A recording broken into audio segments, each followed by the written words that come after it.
Hey, welcome to my gardens again. It's been a while. I've been doing individual videos and been busy doing restoration of other gardens, um, mostly local. So I haven't had that much time. It is September 13th.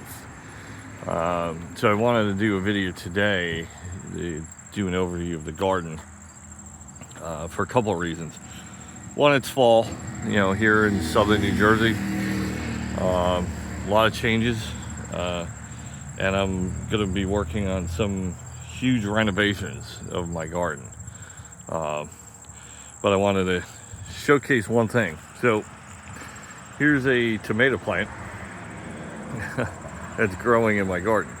So now in the other videos you've seen, I have my bathtub tomatoes. They're a dwarf variety of beefsteak. So the plant itself is only 3 feet tall. So clearly this is 5 feet. So this isn't a seed from one of mine. Not sure where this came from, but we'll play it out and see what kind of tomatoes I get out of this. A lot of changes this fall. The coneflowers are ending. So I mixed aspects of coneflowers. When they get like this, a lot of them, people will cut them off because if you deadhead coneflowers, you get new blooms. And I can show you a couple that are reblooming. I cut back some of them, but most of them I don't cut back because this is why. The finches love these. This is, especially the goldfinch, Jersey state bird. They love the coneflower seeds. So I leave them to let them dry out, and they go from a full seeded pod to they just strip them. And that's one of the other reasons, not just the pollinators, but for all the birds we have in our area. But this time of year, you have a lot of things that are in bloom, that rebloom. This spigelia. As long as you deadhead these will bloom from late spring, through fall. You come around here, my daisies just didn't do well this year. These are Becky's. This whole section basically died out. They just didn't do well, and they're very stunted. They're usually 3 feet tall, and they're maybe 2, if that. This whole section died out. So that's part of the renovation. I'm going to take these out. I may put Becky's back in. The Bluebeard is just, it's still blooming. Still a lot of pollinators on it. This is one of my favorite plants that I have. These are turtle heads. These will keep blooming. But one of the things about turtle heads I don't like is these are the Tortuga variety. A little more compact than these, which I don't even remember what the variety is of these. There is some phlox, thrown in here as well. These just in the summer they start drooping. You water them a little bit, they pop back up. Next day you come out and they're drooping again. You got to give them water, but they're just not. They don't have much show. For a small compact area like this one, I like it because it does bring contrast. But I'm going to take all these out and rethink what I want. I used to have all phlox there, but the deer ate it all. So that becomes another problem for me. The sage is still blooming. It's coming to an end. The catmint will rebloom as long as you keep cutting it. It is getting to, that time of year where my fall sunflowers continue to bloom, as long as you deadhead them. I got a couple deadheads I gotta go through. Again, more turtle heads. Balloon flowers are blooming this time of year. My blanket flowers. The yarrow will continue to rebloom. It'll throw new shoots out. As long as you deadhead yarrow, it just keeps blooming. This time of year too, you get weird phlox can sometimes rebloom. You have a lot of things still blooming. It's mid September. Another turtle heads, which I like this variety. It's more compact. My only Scabioscia left, which is doing really well. All my yarrow, my ironweed is in bloom. I need to cut back my blackberry lily pods. So one of the things with these is when they seed pod like this, if you cut off all the pods, they'll continue to rebloom. It's like most plants, like a butterfly weed, milkweed, things that seed pod. If you cut the pods off, it produces more blooms, which is what I'm looking for. So here's the area that I'm basically ripping everything out. My Montauk daisy, the deer have shredded it. I gave up. The one variety of bee balm I have, the Jacob Klein, I'm going to take most of that out because I have other plants that are getting choked out. Plus, I just don't like it anymore the way it is. Yay! I got a bud. Yeah, so this is gonna come out. So I can open up area for my sunflower and some other plants. So I'm gonna redo a lot of this because it's just not working anymore. The new area is filling in really nice. The deer are starting to leave my finger in the way. The deer are leaving my dahlias alone, at least for now. So I'm getting some beautiful dahlias. My roses are doing well, but this is the time of year for the sawfly larvae, the little green worms that are on your roses. You'll find dozens of them. So this is my Kelvin floodlight. It's the dinner plate yellows. So I cut one off yesterday. It's just over 9 inches in diameter. It was a beautiful specimen of the Kelvin floodlight. So this is the willow sunflower, the autumn joy willow sunflower that I had in the other spot by my Montauk. This one I had moved this year. I moved this from right over there. Wasn't doing well, and now it came back. So they're pretty hardy, but they are a late fall bloomer. There's one opening now.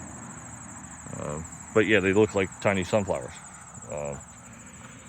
So here's an example of coneflowers. If you deadhead them, they get all new blooms, and they'll just keep blooming this time of year.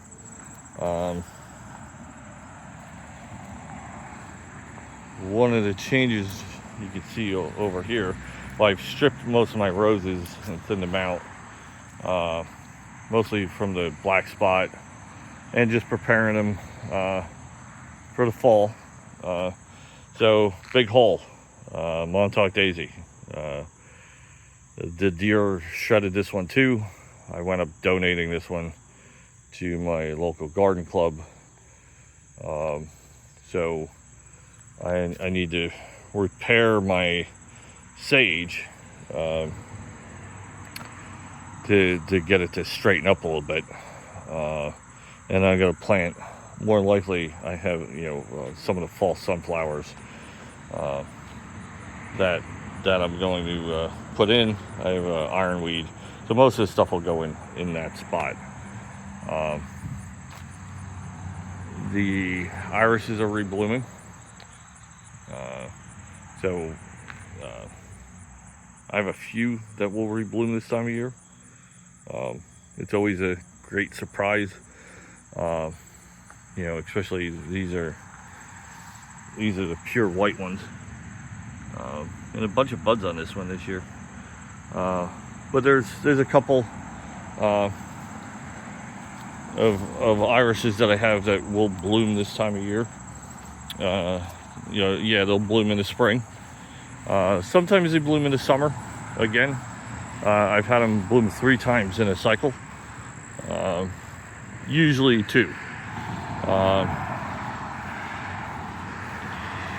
Here's another coneflower. Once you deadhead them, you'll throw out new shoots, new blooms. Looking for some of my iris. I know what that one is, because I have the Autumn Surprise.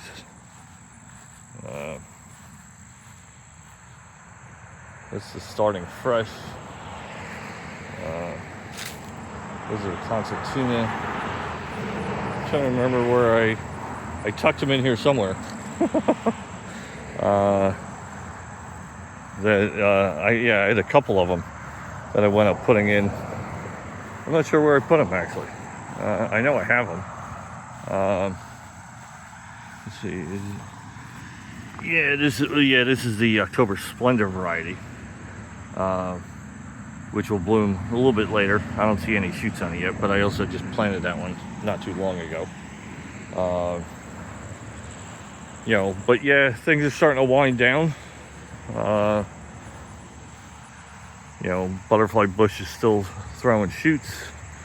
Here's another willow sunflower, but it just doesn't get enough sun, so I'm gonna move that one. Another late bloomer, if you're looking for something with color, is the obedient plant. This is the autumn carnival obedient plant. The reason they call it that is you can bend some of the stalks, and they will stay more so when they start blooming. More coneflowers. The more ornamental ones, the birds do like the seeds of these, but not as much as the traditional coneflowers.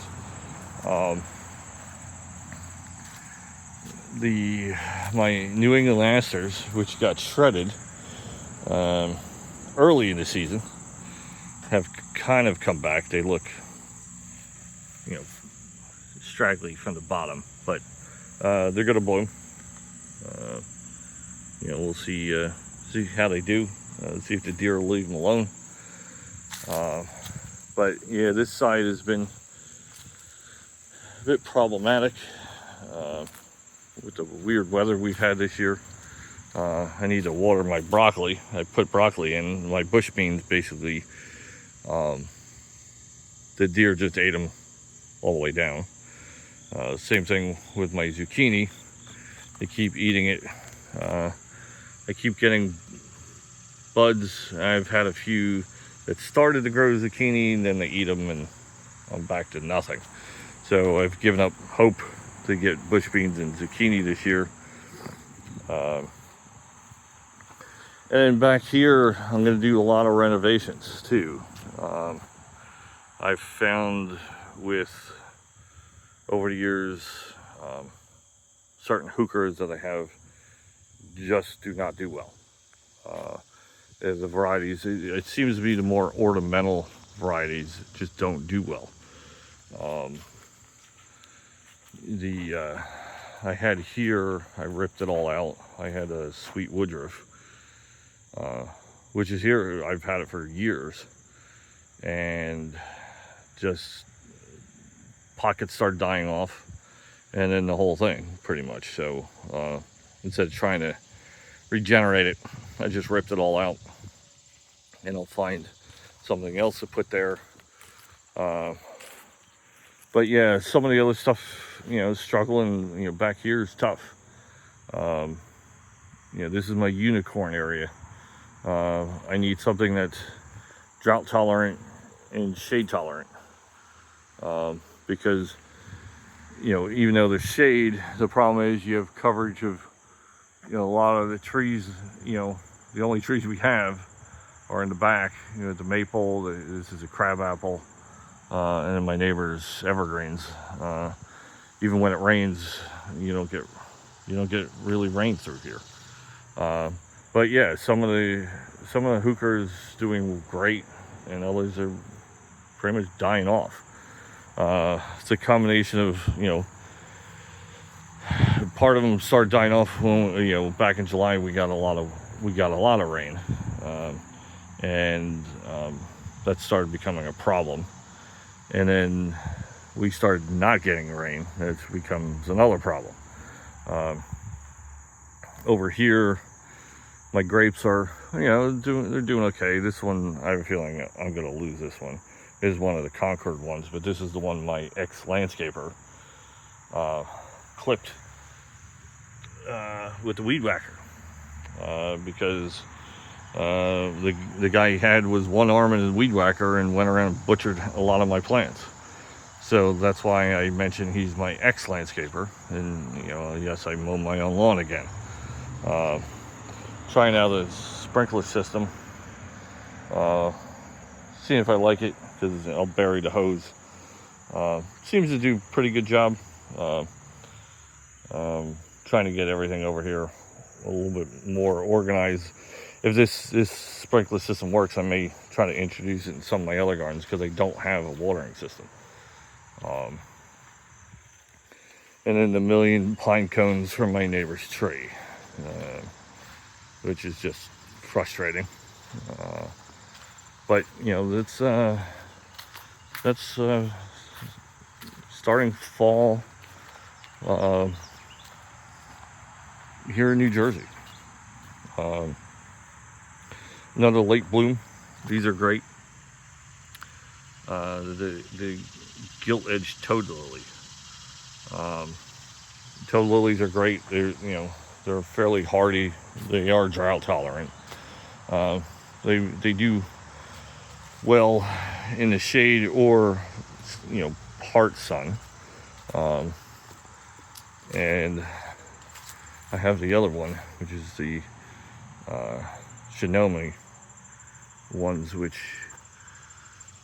are just about to bloom. A little different variety, a little bit taller, a little bit bigger,